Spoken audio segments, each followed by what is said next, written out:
تعالیٰ علیہ وآلہ وسلم پر درود پاک پڑھنا دلوں کی طہارت۔ صلو علی الحبیب صلی اللہ تعالیٰ علی محمد صلی اللہ علیہ وآلہ وسلم۔ 28واں پارہ سورہ المجادلہ، آیت نمبر 10-11۔ اعوذ باللہ من الشیطان الرجیم، بسم اللہ الرحمن الرحیم۔ انما النجوى من الشیطان لیحزن الذین آمنوا ولیس بضارهم شیئا الا باذن اللہ وعلی اللہ فلیتوکل المؤمنون۔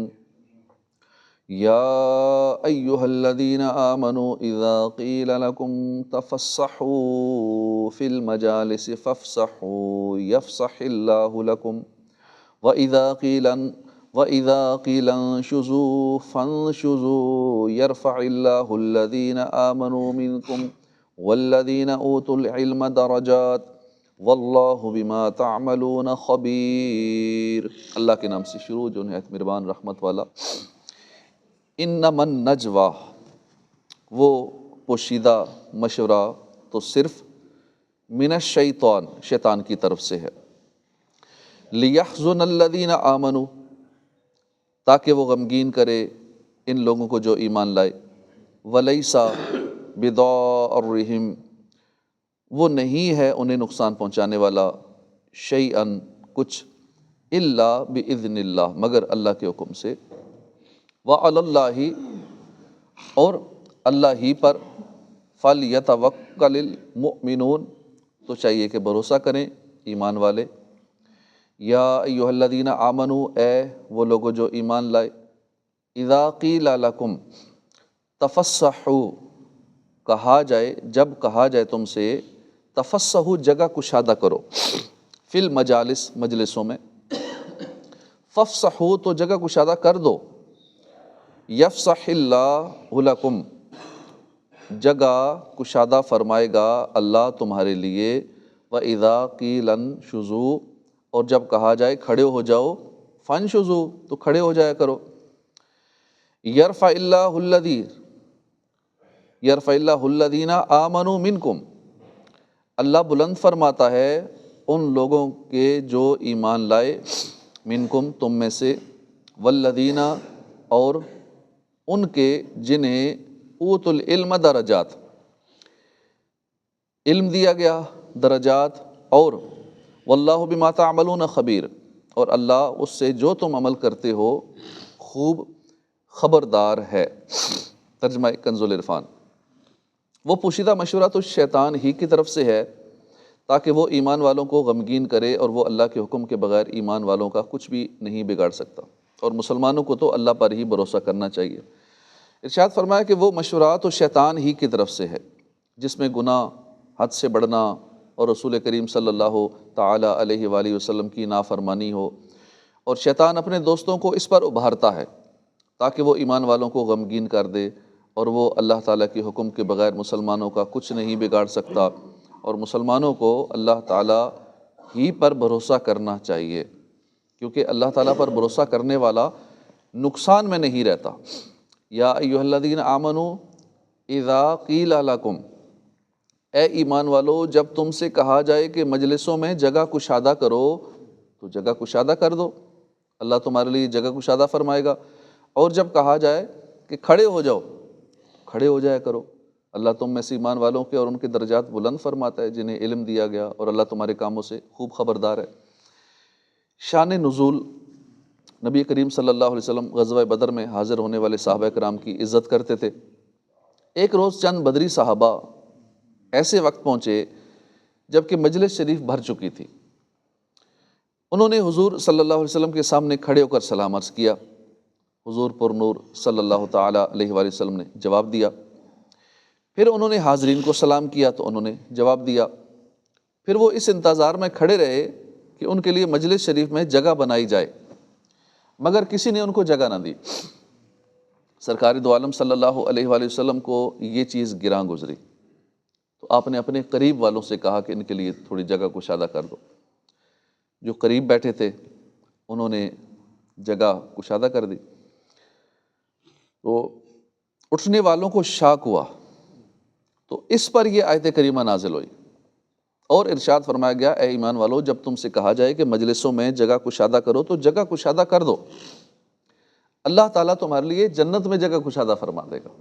جب بھی ہم مجلس میں بیٹھے ہوں، ہمارا کوئی اور مسلمان بھائی آ جائے تو اس کے لیے اگر جگہ نہیں ہے تھوڑی سی جگہ بنا دی جائے، اور جگہ ہے بھی تو اس کی دل جوئی کے لیے تھوڑا سا سرک جانا چاہیے، اس پہ بھی اجر ملے گا۔ اس کے بدلے میں فرمایا کہ اللہ تمہارے لیے جنت میں جگہ کشادہ فرما دے گا۔ اب ہمارے تھوڑے سے سرکنے سے کیا ہوگا، اس کے بدلے جنت میں کچھ جگہ مل جائے۔ اور جب تمہیں اپنی جگہ سے کھڑے ہونے کا کہا جائے تاکہ جگہ کشادہ ہو جائے تو کھڑے ہو جایا کرو۔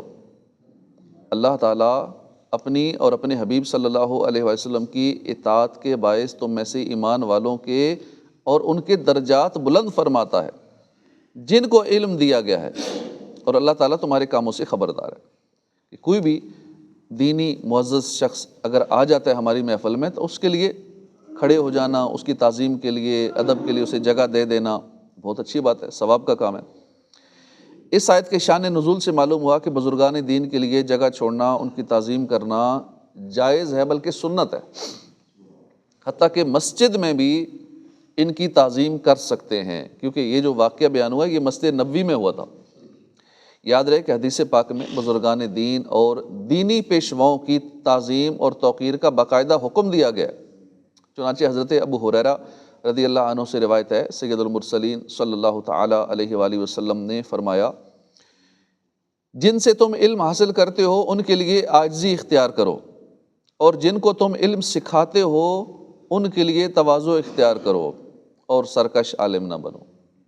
لہٰذا ہر مسلمان کو چاہیے کہ وہ بزرگان دین کی تعظیم کرتا رہے اور ان کی بے ادبی کرنے سے بچے۔ اللہ تعالیٰ ہمیں ادب اور تعظیم کی توفیق عطا فرمائے۔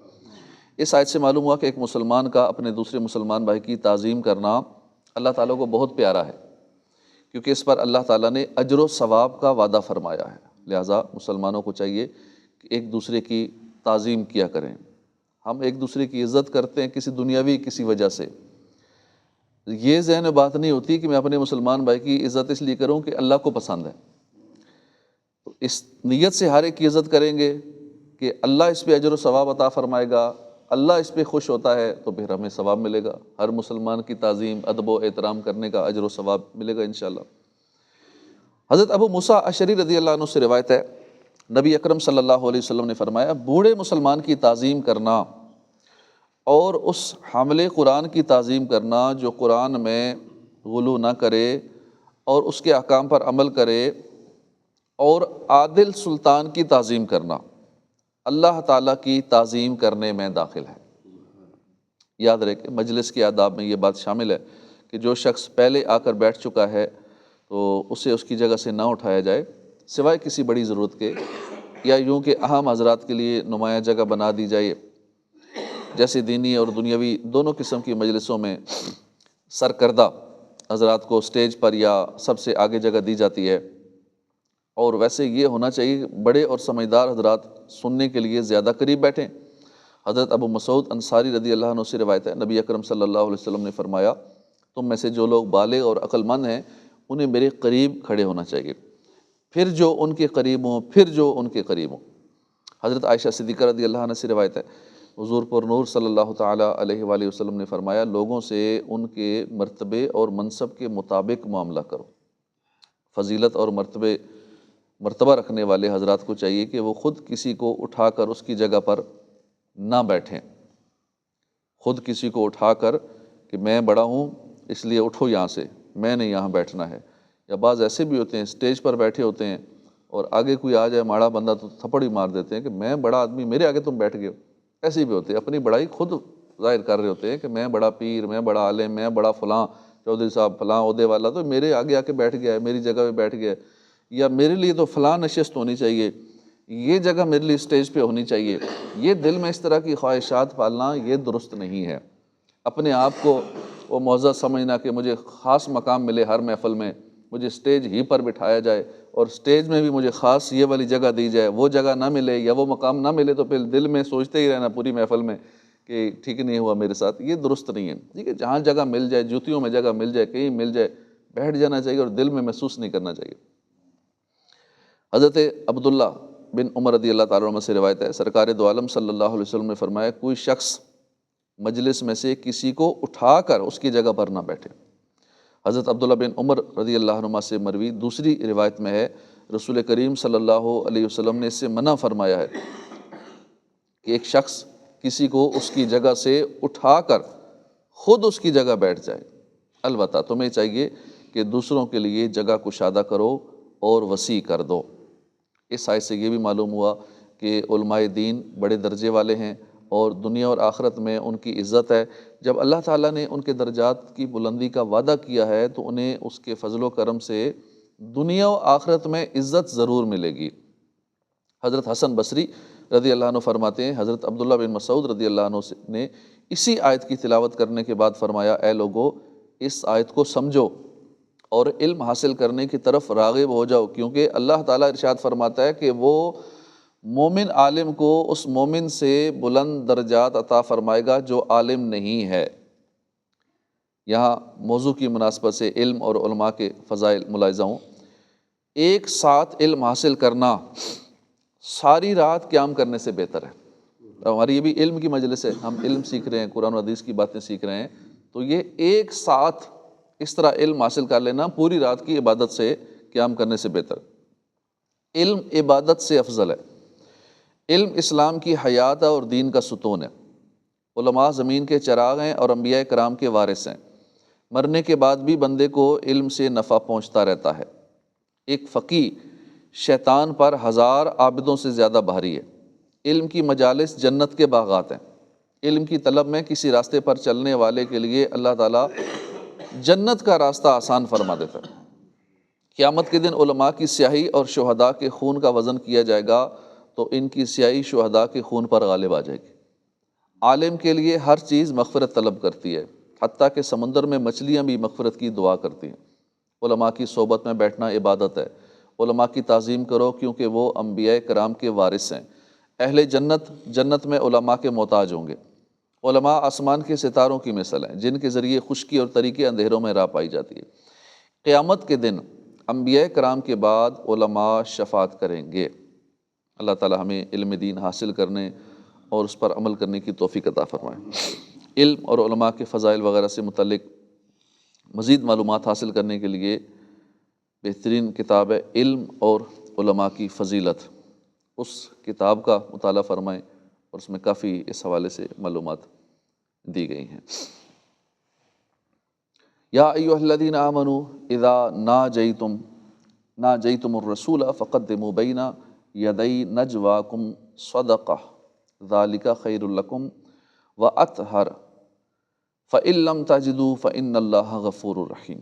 اے ایمان والو، جب تم رسول سے تنہائی میں کوئی بات عرض کرنا چاہو تو اپنی عرض سے پہلے کچھ صدقہ کر لو، یہ تمہارے لیے بہت بہتر ہے اور زیادہ پاکیزہ ہے۔ پھر اگر تم اس پر قدرت نہ پاؤ تو بے شک اللہ بہت بخشنے والا بڑا مہربان ہے۔ ارشاد فرمایا کہ اے ایمان والو، جب تم رسول کریم صلی اللہ علیہ وسلم سے تنہائی میں کوئی بات عرض کرنا چاہو تو اپنی عرض سے پہلے کچھ صدقہ دے لو، کہ اس میں بارگاہ رسالت میں حاضر ہونے کی تعظیم ہے اور فقراء کا نفع ہے۔ یہ عرض کرنے سے پہلے صدقہ کرنا تمہارے لیے بہت بہتر ہے، کیونکہ اس میں اللہ تعالیٰ اور اس کے حبیب صلی اللہ علیہ وسلم کی اطاعت ہے اور یہ تمہیں خطاؤں سے پاک کرنے والا ہے۔ پھر اگر تم اس پر قدرت نہ پاؤ تو اللہ بخشنے والا مہربان ہے۔ شان نزول، سرکار دو عالم صلی اللہ علیہ وسلم کی بارگاہ میں جب مالداروں نے عرض و معروض کا سلسلہ دراز کیا اور نوبت یہاں تک پہنچ گئی کہ غریب صحابہ کرام کو موقع ہی نہیں ملتا تھا حضور کی بارگاہ میں کچھ عرض کرنے کا، تو عرض پیش کرنے والوں کو عرض پیش کرنے سے پہلے صدقہ دینے کا حکم دیا گیا۔ بعض روایتوں کے مطابق اس حکم پر حضرت علی المرتضیٰ کرم اللہ تعالی وجہ الکریم نے عمل کیا اور 1 دینار صدقہ کر کے 10 مسائل دریافت کیے۔ حضرت علی المرتضیٰ کرم اللہ تعالی وجہ الکریم کے علاوہ اور کسی کو بھی اس آیت پر عمل کرنے کا موقع نہیں ملا۔ اس کے بعد یہ حکم چینج ہو گیا۔ اب بھی کئی لوگ وہاں جب بارگاہ رسالت میں سنہری جالیوں پہ حاضری کے لیے جاتے ہیں تو راستے میں صدقہ دیتے ہوئے جاتے ہیں۔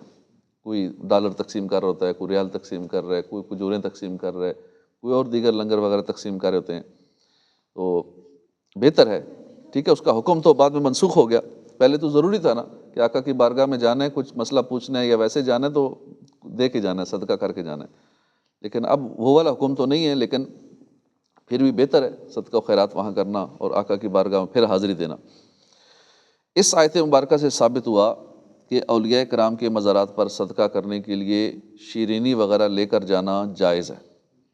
مفتی نعیم الدین مراد آبادی رحمۃ اللہ علیہ فرماتے ہیں کہ اعلیٰ حضرت امام احمد رضا خان رحمۃ اللہ علیہ نے فرمایا کہ یہ اس کی اصل ہے، جو مزارات اولیاء پر تصدق کے لیے شیرینی وغیرہ لے کر جاتے ہیں تو وہ منع نہیں ہے بلکہ جائز ہے۔ صدق اللہ العظیم۔